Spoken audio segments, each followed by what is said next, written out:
Hi, fellow geochemists and geochemistry enthusiasts. Welcome to GeoChemISTea, the only podcast for people who love geochemistry with a side of tea. Our mission is to inspire future geochemists and to introduce our listeners to niche geochemistry topics. I'm your host, Sam Schur, and this month we are talking with Alecos Demetriades about establishing methodologies for a global geochemical reference network.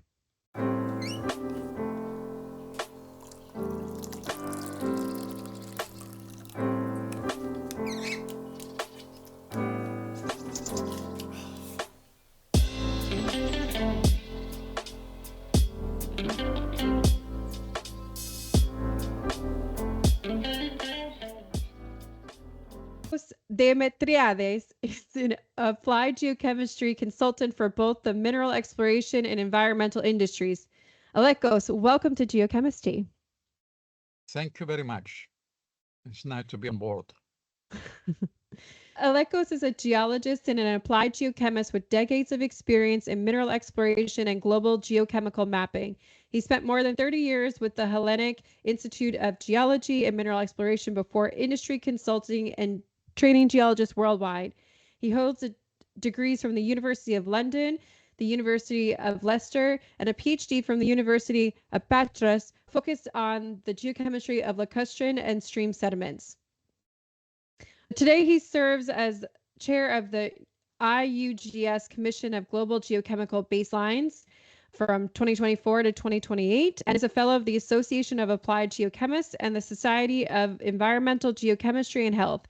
He has played a central role in continental scale projects such as the FOREGS Geochemical Atlas of Europe and studies on the chemistry of Europe's agricultural and grazing land soils, or GEMAS, urban environments, bottled mineral waters.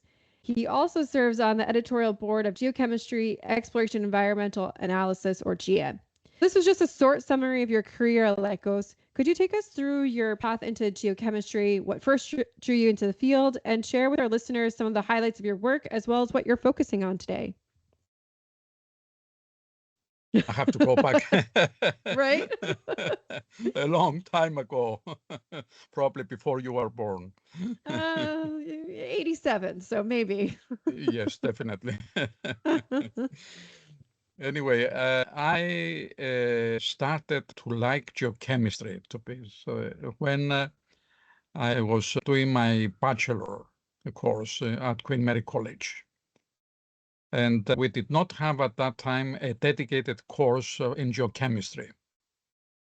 So at London University, we have the ability to stop at the second year and to go to another college if we want, to follow some other studies that are not in the curriculum of the particular college, the Queen Mary College.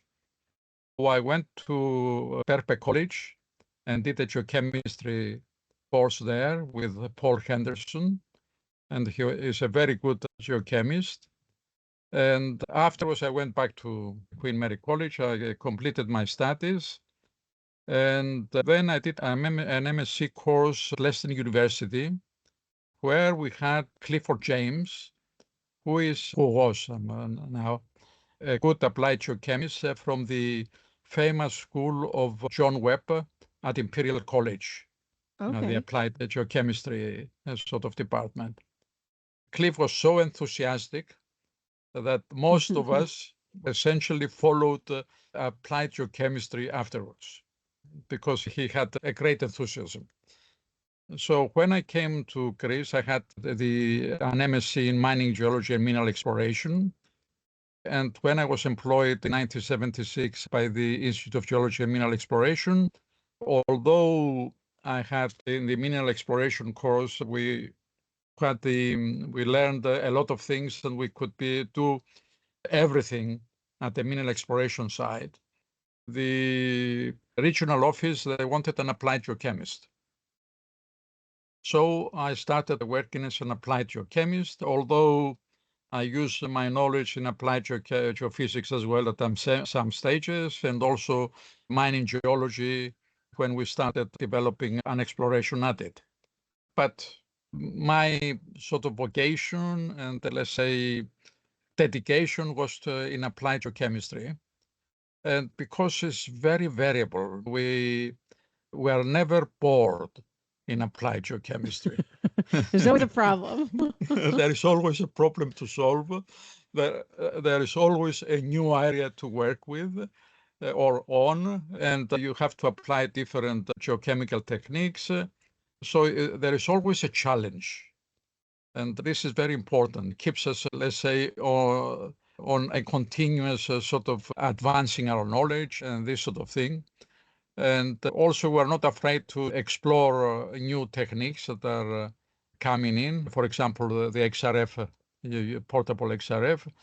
We used also in the past calorimetric methods as well in the field to sort of determine the anomalies. So there is always a challenge. And to be honest, I was never bored. As you can see, I'm still working. It's, let's say, all my, let's say, love for geochemistry, trying new things and this sort of thing, new sort of processing techniques and so on. It always is a challenge to go forward. And most importantly, at my age, it's very important to transfer this knowledge to the younger generation. And using the Global Geochemistry group of the International Union of Geological Science, we compiled the manual. Actually, that manual that was published in 2022, it took us about 15 years to complete. It's 650 pages, right? It's huge. Yes. It had many phases. It was unbelievable. You can write a book because we had different stages, in different thoughts at different times, and there are different versions and so on and so on. And so the final version started to shape around about 2020. And so that was the final sort of thing. We have the boxes to fill in, and we finished it in time because we wanted to publish it during the celebration of the 60th anniversary of the IUGS. So it was very important also for the IUGS, but also for us to have the, let's say, the forwards by the three IUGS presidents. And also it was, let's say, something that we needed to be promoted in that particular year in 2022. And I think we managed it. Everything was done well. And it has been received well by the applied geochemistry community. The Latin American countries are presently translating it into Spanish. So there will be a Spanish edition, hopefully next year. That's amazing. Yes. It's like an encyclopedia. It has everything. Okay. Somebody that's interested, as David Smith says, every applied chemist can find something in that manual. And it's something that cannot be written again because some of our colleagues are not alive any longer or have retired and decided that they don't want to do any more writing. It's a reference book for the future generations. The only chapter that may need not revision, but let's say additions, is the geoanalytical chapter, because geoanalytical techniques advance. The sampling techniques, sample preparation techniques, they don't change. These remain the same for ever and ever. The data processing techniques, okay, we use classical data processing and not fancy the things that they are doing nowadays. So the basic methods will stay forever as well. And they should be, let's say, respected by the new people, the younger generation, because they portray let's say, the correct picture of the distribution of elements. Now, using AI is something I don't recommend because data processing and writing is a brain process. But we have to use our brains, and our brains are much better than any AI technique that is being developed by, let's say, machine learning and so on, Because what is artificial intelligence? It's just programs, nothing more. Somebody has written a clever program and nothing else. It's something that people do not understand. They think AI is something unbelievable. And that it started, if you go to the Massachusetts Technical College Technology, there is a department from the 1960s on artificial intelligence. So it's not new. It's been there forever. Okay, Well, I think I have talked enough. You're going to keep talking, but we'll just switch Absolutely. topics. But I think that was really helpful and really interesting just to see a different path from, in this case, a different generation. But I think what I took away from it is I can tell my financial planner, don't worry, I'm never going to retire. So we don't have to plan for retirement savings, seeing that you're still working. So. Well, if you love what you are doing, you never retire. Okay. And you have to keep your mind working. Otherwise, you become a vegetable.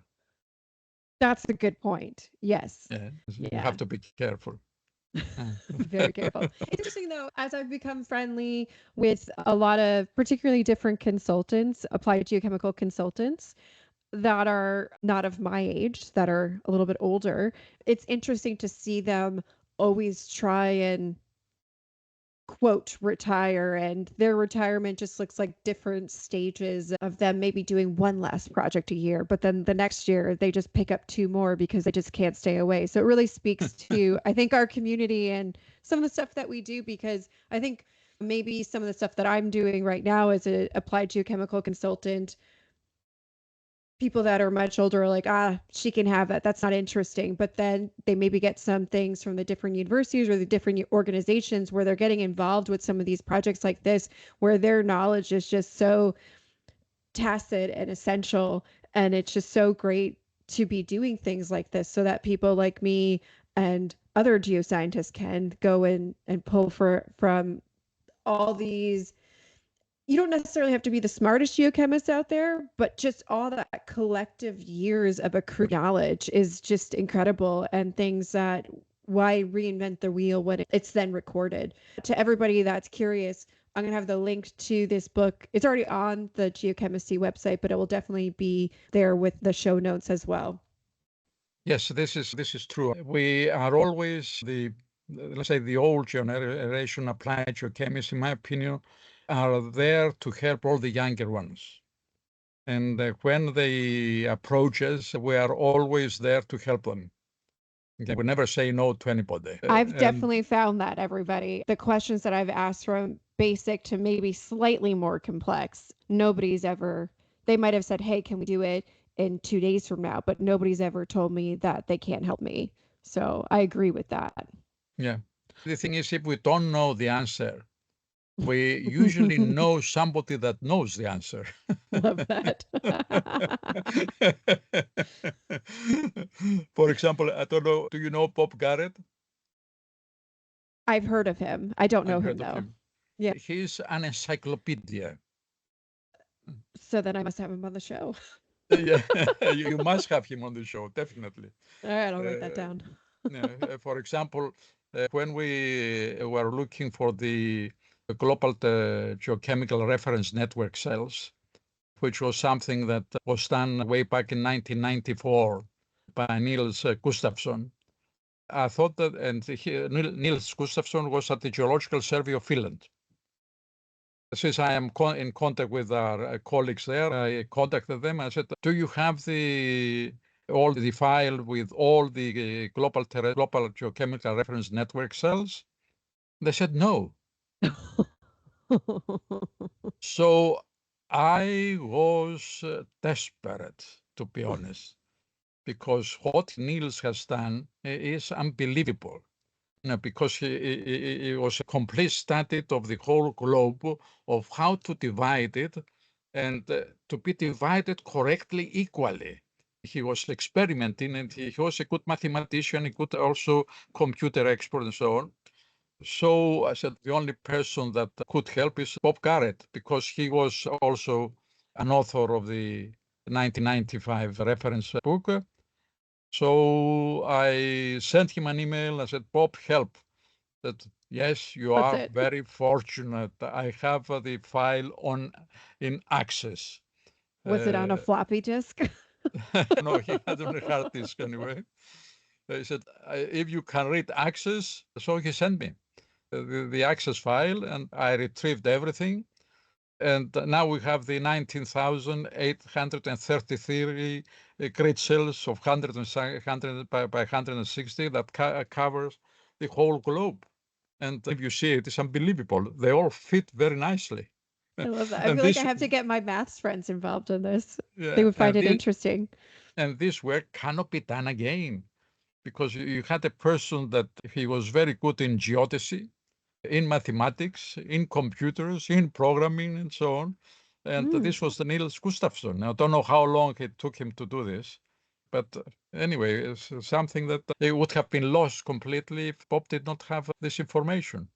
That's wild. Yeah, yeah. But now Oh my it's God. everything's on the web, so Yeah, it's yeah. there So we're forever fine. now. Yeah, Oh my yeah. gosh. That's it's the safest way. Put it on the web.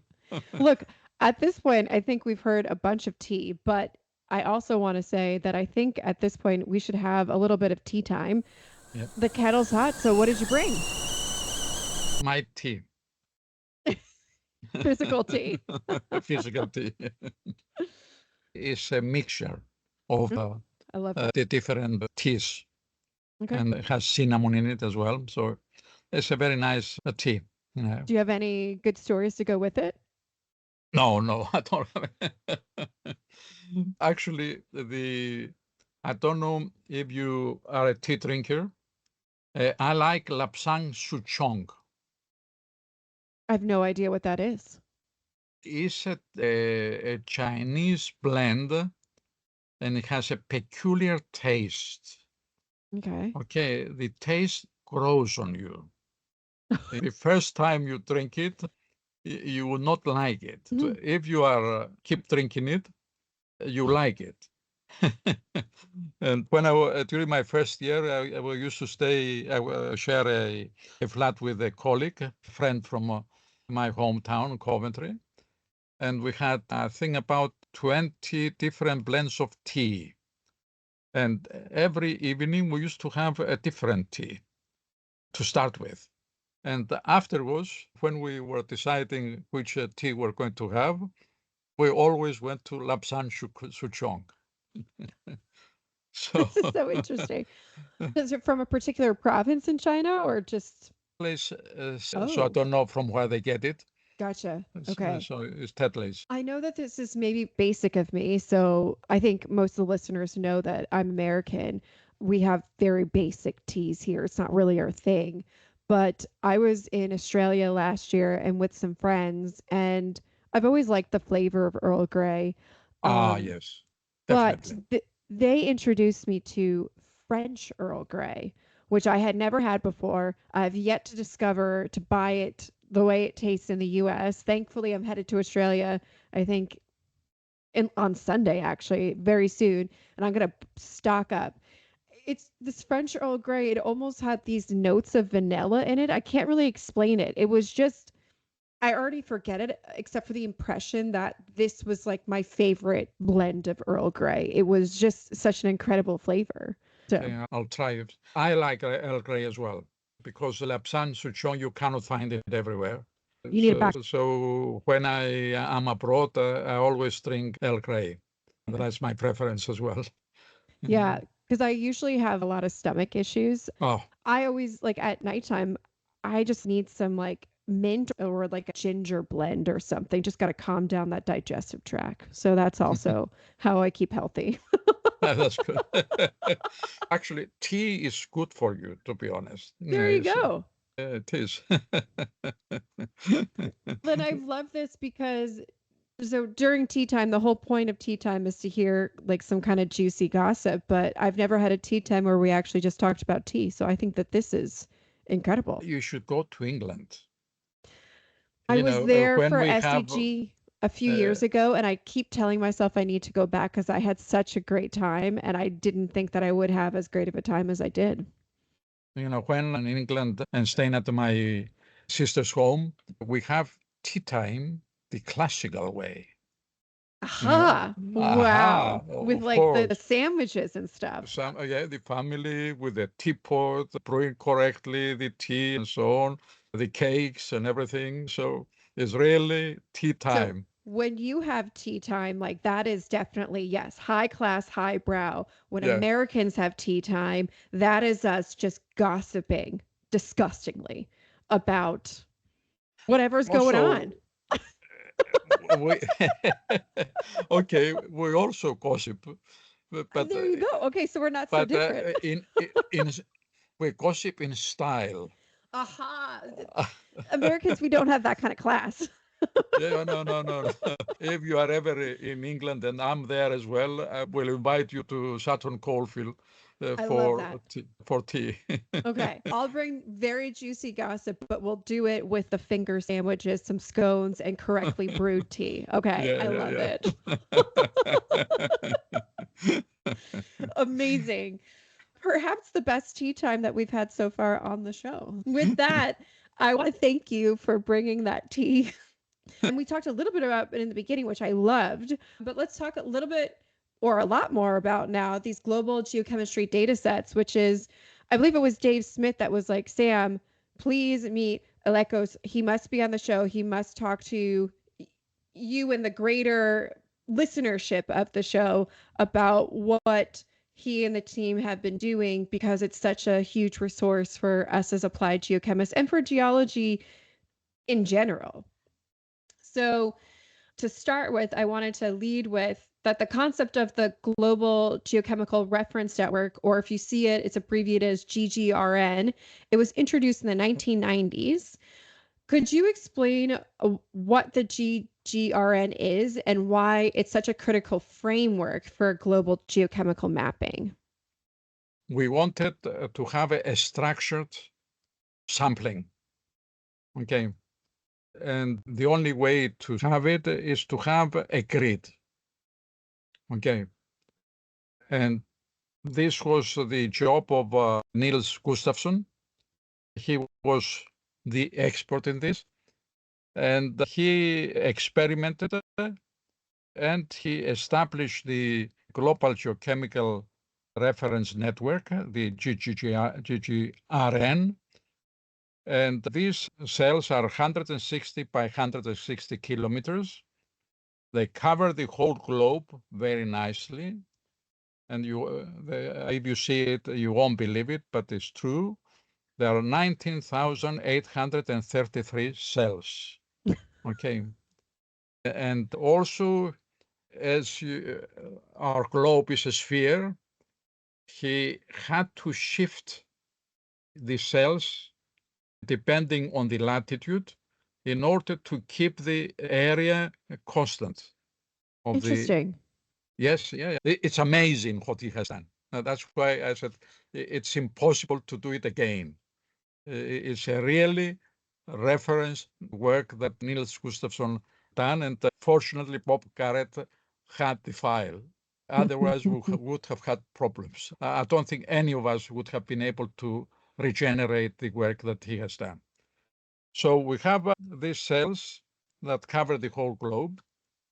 Now, our interest is on the terrestrial part, the part that we live.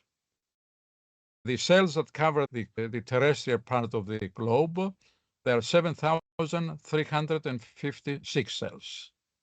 Okay. And we call this the Global Terrestrial Network, so GTN. And the remaining cells are the Global Marine Network cells. Oh, okay. So we have also the ones that do not fall on the land. We have the marine network.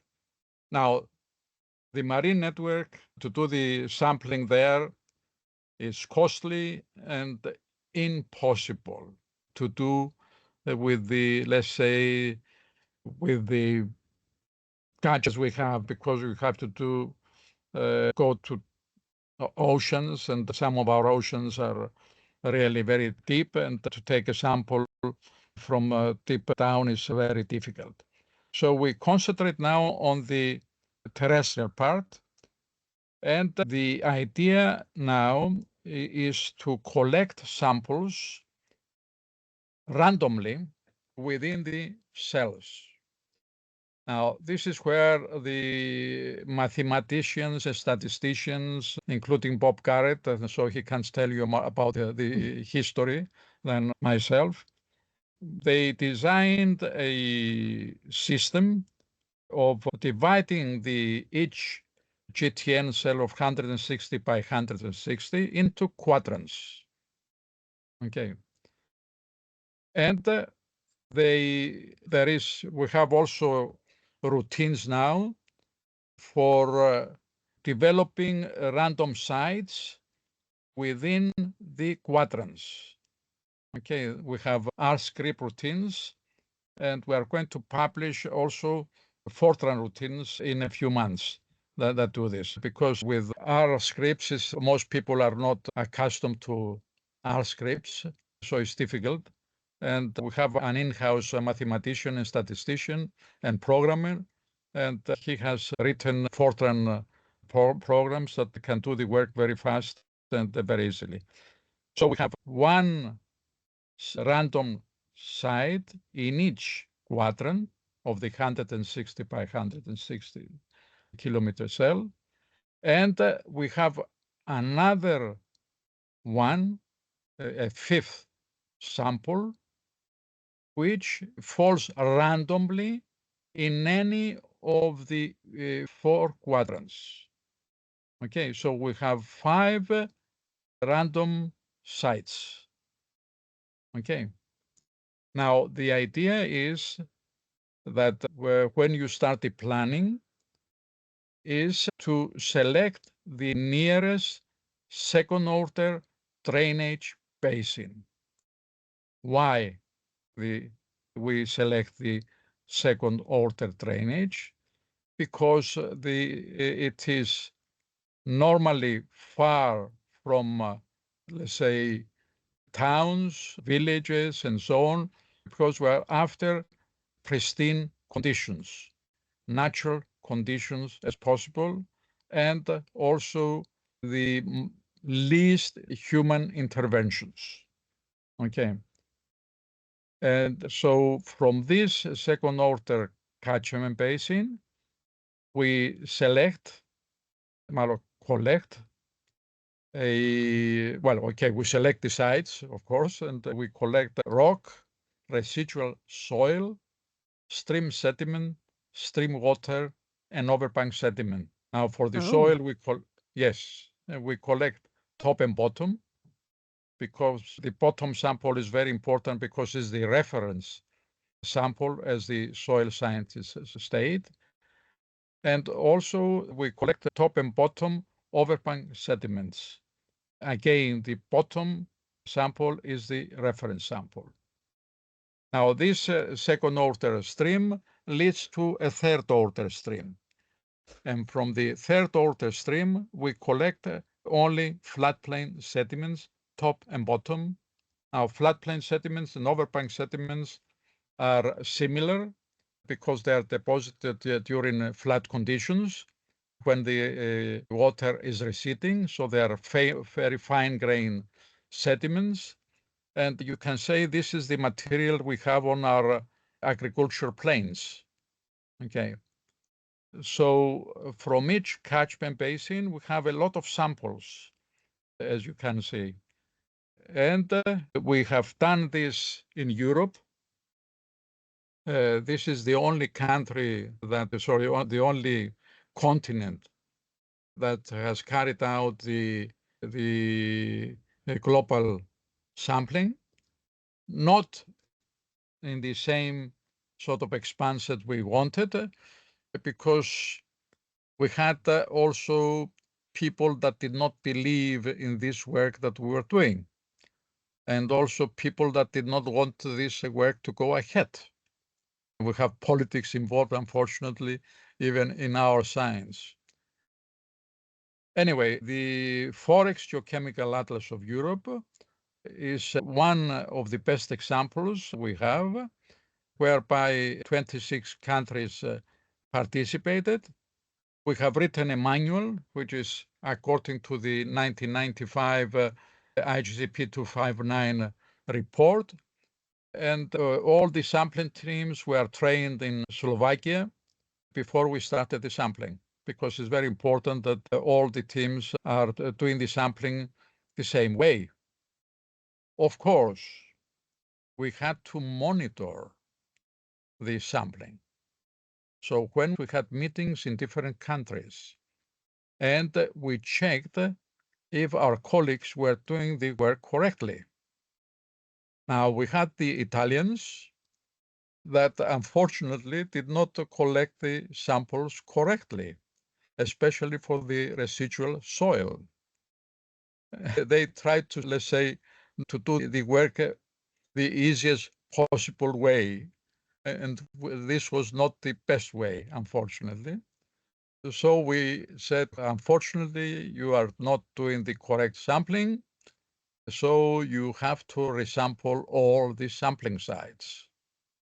So they had no choice but to do it. Fortunately, they only sampled half the sites, so it was not a big job. So this work needs training and also supervision.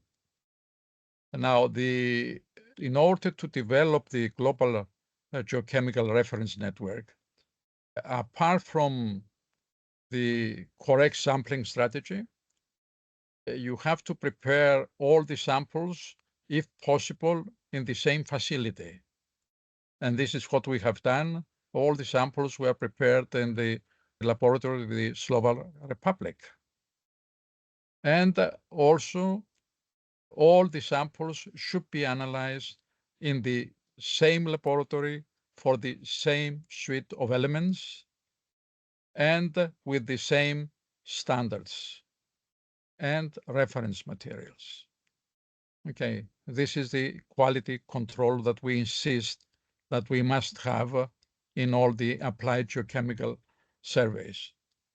So with this sort of very strict, let's say, protocol of sampling, sample preparation, and analysis and quality control procedures, we have a uniform database that is that's comparable across political boundaries.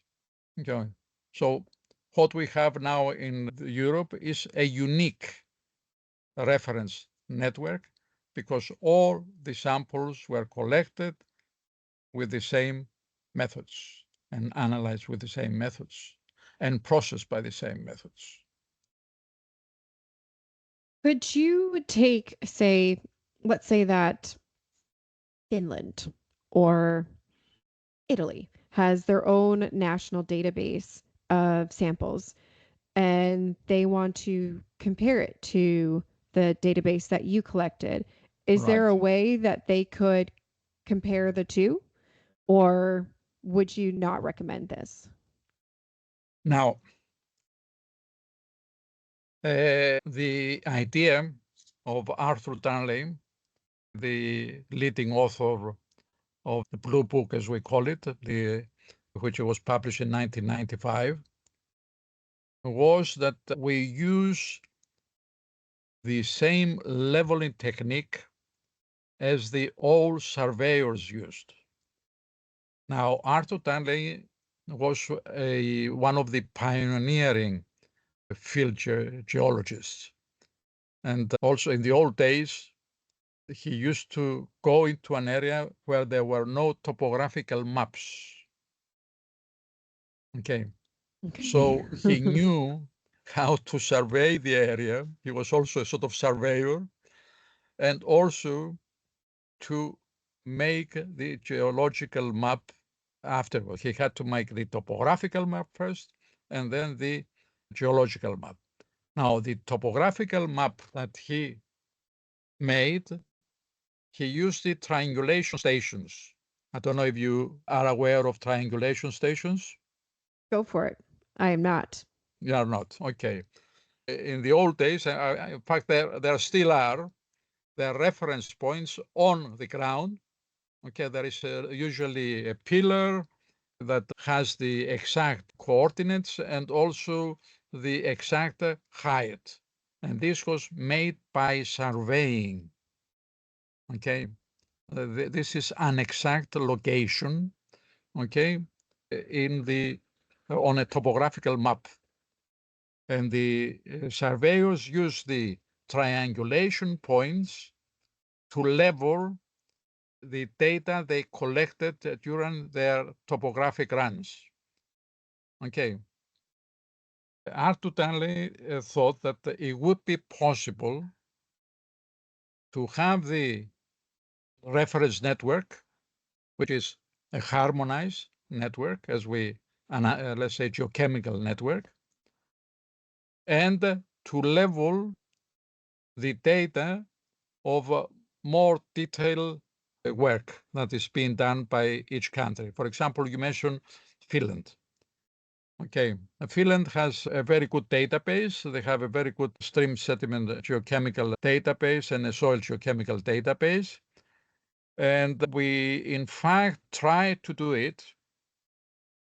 And in the exercise we had in the manual, I have given the data to a surveyor, a classical surveyor.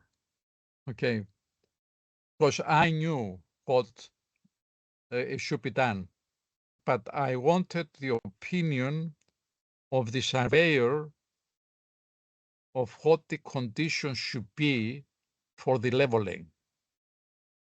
Okay, because what we are doing, it was something that they are doing with the measurements, the topographic measurements of the different heights they do during their survey.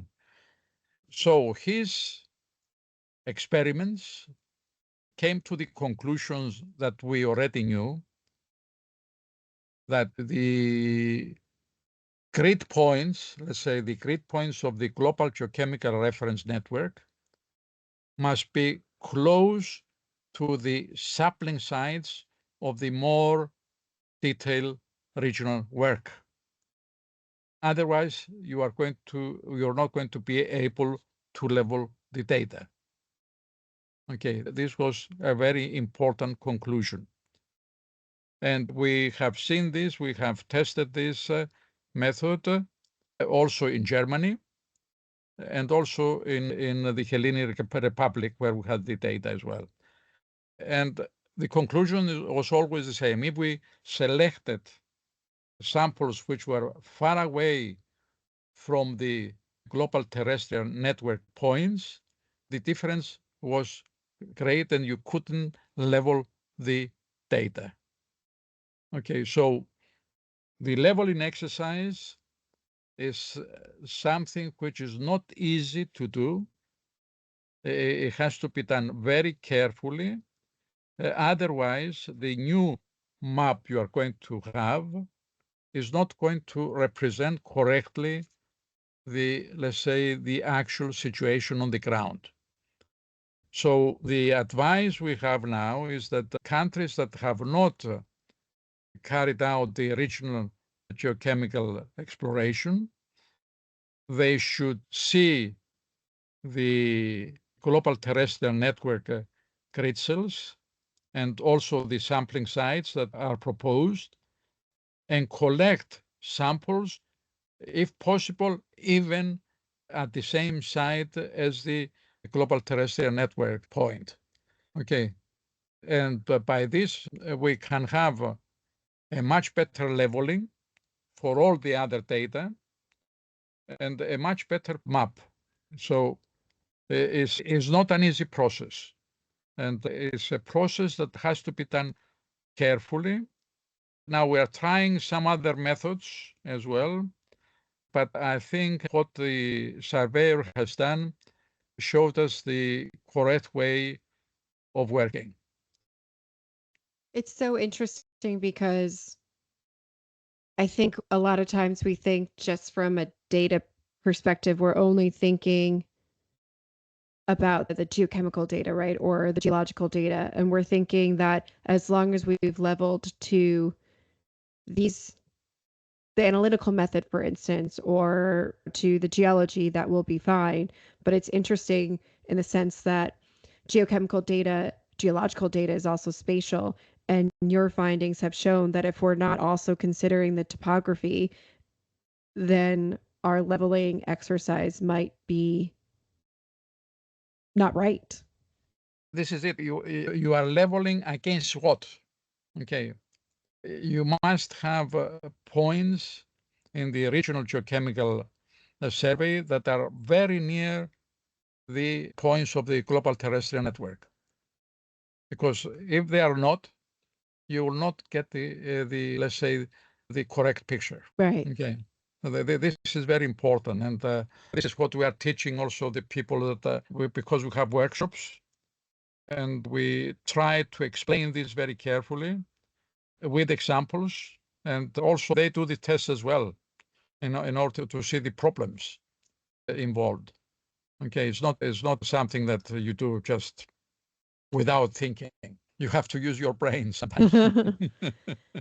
Because a lot of people that listen to this podcast are, as applied geochemists, a lot of us are working with the mineral exploration and mining industries. How does being able to use this database help with their efforts in exploration, whether it be to leveling to multinational data sets or just in essence just using your data set to start with? We have examples in the FOREGS Geochemical Atlas, whereby we have shown that the mineral provinces that we know of, for example, take the Iberian Parite Belt, or the Erzgebirge, or the Pennine ore field, all these are defined by the geochemistry. Okay, we can see the actual patterns there. Okay, the anomalous patterns. So you must think is that the sampling is one sample site per approximately 5,000 square kilometers. Okay. So it's a very wide space sampling. You don't expect that you are going to have the detailed picture of the, let's say, prospect. Okay, but you can find mineral provinces. Okay, and also we have shown that if you use correctly the overbank and the floodplain sediment, you can find anomalies in, let's say, in mining areas that you have not seen before. Okay, there are ways of doing this. So the data can be used, and we have shown also in our publications how to do it. And we are planning another publication for this purpose to show how the global geochemical data can be used for mineral exploration, and not only. I think that's so interesting, especially with the wide spacing, as you say, that you can already see things. That's very cool. Yeah. I guess just to wrap up here, my last question here is really just, how do you think that this legacy that you and your co-authors have provided with not only this work, but also different leaderships on, say, the Commission on Global Geochemical Baselines, what do you hope that your legacy will be? And also, what advice would you give young geochemists interested in working at the global scale? First of all, read the manual. Yeah, I got a lot of work to do. I've gotten through some parts of it. So it's very important. And if you have any questions, it's good to send the questions to us. We are always answering questions. And this is what keeps us alive as well. And also read also the FOREGS Geochemical Atlas, study it. There's a lot of information there. And there are also interpretations, data processing techniques, and so on. And some things that we have done that have never been done before, because we had very good people and, let's say, good teachers that were collaborating with us. And it was a learning exercise for all of us as well. Also, it's a good idea to look at the GEMAs also Atlas of Europe for the agricultural and grazing inland soil. And most importantly, the quality control reports. Now with the FOREGS Atlas, we have made a mistake. We have given this work to the chemists, and I never got a quality control report that they wanted. I was pestering them all the time. Okay, they have written it in the Geochemical Atlas text, but I wanted more detailed work, which they have done, but they did not report it. That's the other problem. But with the GEMAS project, I insisted that we have quality control reports for all the data sets that we have produced. And there are 3 quality control reports, which, in my opinion, show the way of how people should do a project. Before they start processing the data, they should look at the quality of their data. And if their data are not of the quality that is required, they do not use them. This is very important. And also we have in the report, I think if I remember correctly, in the second report, bad data. And we have reported the bad data, and we showed how not to use them and how to produce new data that can be used. So, Super useful because nobody tells us what bad looks like. That's yeah. as useful as what good looks like. Yeah, yes. I think it's also we have written urban geochemistry manuals as well, which also show how things should be done. And again, really taking people by the hand, in a sense, and coaching them of how to do the work in a professional way. That's very important, because they must learn that a professional applied geochemist has a big job to produce good quality analytical data.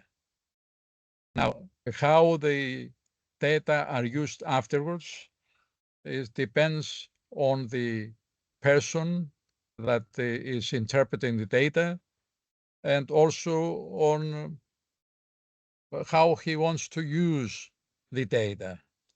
So it's very important that we, as applied geochemists, produce good quality, comparable data sets.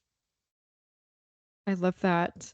I think with that, I'll say to our listeners, I'll get all those links for you and I'll post them in the show notes so that everybody can have access to them.